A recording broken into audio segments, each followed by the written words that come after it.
Dios te bendiga familia, Cristo te ama mucho. En este día vamos a leer la santa y bendita palabra del Señor, porque nuestro diario vivir de fe se encuentra retado y desafiado día a día. Y tenemos que poner primero a Dios. Vamos a escuchar esta alabanza y luego vamos a leer en Mateo 17.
Gloria al Señor. Esta es su red de lectura de la palabra de Dios en todo lugar.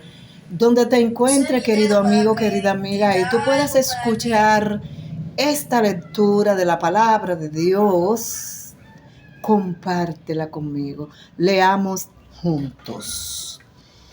Mateo 17, Mateo capítulo 17, del versículo 1 en adelante. Leamos juntos la palabra del Señor. La transfiguración de Jesús. 6 días después, Jesús tomó a Pedro, a Santiago y a Juan, el hermano de Santiago, y se fue aparte con ellos a un cerro muy alto. Allí, delante de ellos, cambió la apariencia de Jesús. Su cara brillaba como el sol y su ropa se volvió blanca como la luz. En esto vieron a Moisés y a Elías conversando con Jesús. Pero Pedro le dijo a Jesús, Señor, qué bien que estemos aquí. Si quieres, haré 3 chozas, una para ti, otra para Moisés y otra para Elías. Mientras Pedro hablaba, una nube luminosa se posó sobre ellos, y de la nube salió una voz que dijo: Este es mi Hijo amado, a quien he elegido, escúchenlo. Al oír esto, los discípulos se postraron con la cara en la tierra, llenos de miedo. Jesús se acercó a ellos, los tocó y les dijo: Levántense, no tengan miedo. Cuando miraron, ya no vieron a nadie, sino a Jesús solo. Mientras bajaban del cerro, Jesús les ordenó: no cuenten a nadie esta visión hasta que el Hijo del Hombre haya resucitado. Los discípulos preguntaron entonces a Jesús: ¿por qué dicen los maestros de la ley que Elías ha de venir primero? Y Jesús contestó: es cierto que Elías viene primero y que él lo arreglará todo, pero yo les digo que Elías ya vino y que ellos no lo reconocieron, sino que hicieron con él todo lo que quisieron. Del mismo modo, el Hijo del Hombre va a sufrir a manos de ellos. Entonces los discípulos se dieron cuenta de que Jesús le estaba hablando de Juan el Bautista. Jesús sana a un muchacho que tenía un demonio. Cuando llegaron a donde estaba la gente, se acercó un hombre a Jesús y arrodillándose delante de él dijo: Señor, ten compasión de mi hijo, porque le dan ataques y sufre terriblemente. Muchas veces se cae en el fuego o en el agua. Aquí se lo traje a sus discípulos, pero no han podido sanarlo. Jesús contestó: oh gente sin fe y perversa, ¿hasta cuándo tendré que estar con ustedes? ¿Hasta cuándo tendré que soportarlos? Traigan acá al muchacho. Entonces Jesús reprendió al demonio y lo hizo salir del muchacho, que quedó sano desde aquel momento. Después los discípulos hablaron aparte con Jesús y le preguntaron: ¿por qué no pudimos nosotros expulsar el demonio? Jesús les dijo: porque ustedes tienen muy poca fe. Les aseguro que si tuvieran fe, aunque solo fuera del tamaño de una semilla de mostaza, le dirían a este cerro: quítate de aquí y vete a otro lugar. Y el cerro se quitaría. Nada les sería imposible. Entonces Jesús anuncia por segunda vez su muerte.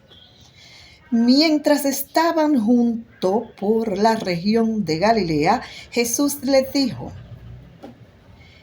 el Hijo del Hombre va a ser entregado en manos de los hombres y lo matarán, pero al tercer día resucitará. Esta noticia los llenó de tristeza. Entonces Jesús habla sobre el pago del impuesto para el templo. Impuesto para el templo. Cuando Jesús y sus discípulos llegaron a Capernaum, los que cobraban impuestos para el templo fueron a ver a Pedro y le preguntaron: ¿tu maestro no paga el impuesto para el templo? Sí, lo paga, contestó Pedro. Luego, al entrar Pedro en la casa, Jesús le habló primero diciendo: ¿tú qué opinas, Simón? ¿A quiénes cobran impuestos y contribuciones los reyes de este mundo? ¿A sus propios súbditos o a los extranjeros? Pedro le contestó: a los extranjeros. Jesús añadió: así pues, los propios súbditos no tienen que pagar nada, pero para no servir de tropiezo a nadie, vete al lago, echa el anzuelo y saca el primer pez que pique. En su boca encontrarás una moneda que será suficiente para pagar mi impuesto y el tuyo. llévasela y págalos. El Señor Jesucristo nos está dando una enseñanza extraordinaria. Pero lo más importante es cuando el Señor Jesucristo dice a sus discípulos que Jesús vino a cumplir. La nube está relacionada con la presencia divina. El verso 6 dice: la nube que vieron sus discípulos que estaban con él. Fíjate que, por ejemplo, siempre en las iglesias hay algunos, 2 o 3, que son los hermanos y hermanas de la iglesia, con los cuales el pastor, la pastora, los líderes, confraternizan más. Porque quizá esos son los que más oran, quizá esos son los que más ayunan, quizá esos son los que el pastor cree que están más relacionados en una devoción personal, en un compromiso con el pueblo de Dios. Y eso fue lo que hizo Jesús. Jesús se llevó a Pedro y a sus otros seguidores que verdaderamente él lo prefirió para ir a esa gran misión. Y Jesús se acercó a ellos, los tocó y les dijo: levántense, no tengan miedo. Tenían miedo. Jesús les ordenó: no lo cuenten, porque ahí le hacen ellos una extraordinaria pregunta. ¿Por qué ellos dicen que Elías tiene que venir primero? Y Jesús les dijo: es cierto que Elías viene primero y que él lo arreglará todo, pero yo les digo que Elías ya vino. Aleluya, gloria a Dios, que Elías ya vino. Luego se le acerca un padre que tiene un hijo enfermo. Pero antes de esto, miremos en el versículo que el Señor, Dios Todopoderoso, dice: mi hijo amado, a quien he elegido. Bueno, mi hijo amado, a quien he elegido. Jesucristo, el Hijo amado de Dios, a quien Dios mismo eligió para que viniera a cumplir lo que los profetas y todos los enviados antes que él no habían podido cumplir. Entonces, este es mi hijo amado, a quien he elegido. Luego, Jesús ve que la profecía se había cumplido en la persona de Juan el Bautista. Por eso le dice: ya, Elías vino. Luego se le acerca un padre con un hijo que sufre ataques epilépticos. Y el Señor, los síntomas son semejantes a los de la epilepsia. Es posible que ellos dijeran que era atacado por demonios, pero el muchacho le daba unos ataques de epilepsia. Hay muchos epilépticos que tú lo ves, que se revuelcan, que se menean, que caen, que gotean, con un ataque caen algunas personas. Otros toman medicamentos y se sanan. Bueno, pero importante texto clave, Mateo 17:20. respecto a la semilla de mostaza como imagen literaria. Oiga, la semilla de mostaza, el árbol era grande, gigante, pero la semilla era la más pequeña, la más pequeña. Y el Señor les dijo, mire, ustedes no pudieron sacar ese demonio de ese endemoniado por su poca fe. Si tuvieran fe tan siquiera como un granito de mostaza, ustedes le dirían al monte, muévete, y el monte se movería. Y le dirían, quítate, y el monte se quitaría. Yo no sé cuál es el monte. Mira, yo no sé si es una presión arterial, el aguijón de tu carne. Yo no sé si es una diabetes. Yo no sé si es una enfermedad maligna. Yo no sé si es un vecino chismoso y envidioso que no te deja en paz y que te ensucia tu testimonio y te lo quiere destruir. Pero si tú tuvieras fe, tan siquiera como un granito de mostaza, tú le dirías a ese monte, quítate, y el monte se quitaría. Gloria, gloria al Señor. Entre los judíos, cada varón adulto tenía que pagar un impuesto. Por eso a Jesús le fueron a cobrar el impuesto anual para el templo. Tal impuesto era de 2 dracmas, aproximadamente 2 denarios romanos, es decir, el salario de 2 días de un campesino.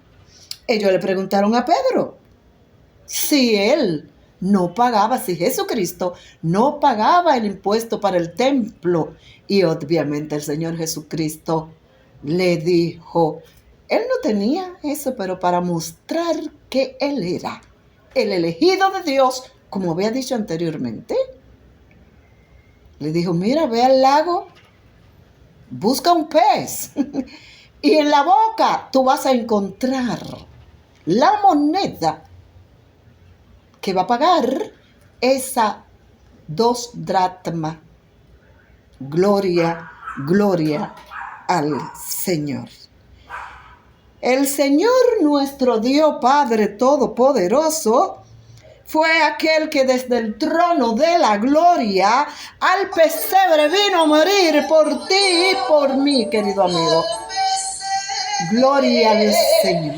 Por amor vino Jesús del pesebre a la cruz.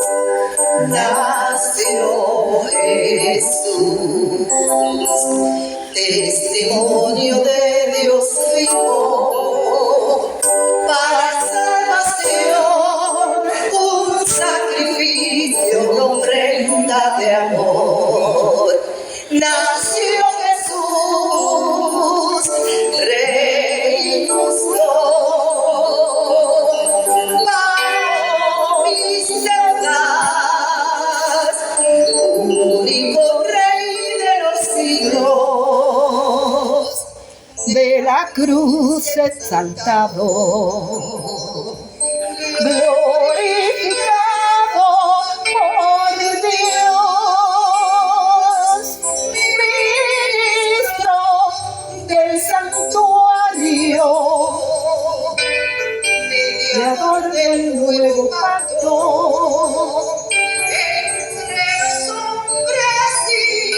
Dios te bendiga, familia. Leamos juntos la palabra del Señor.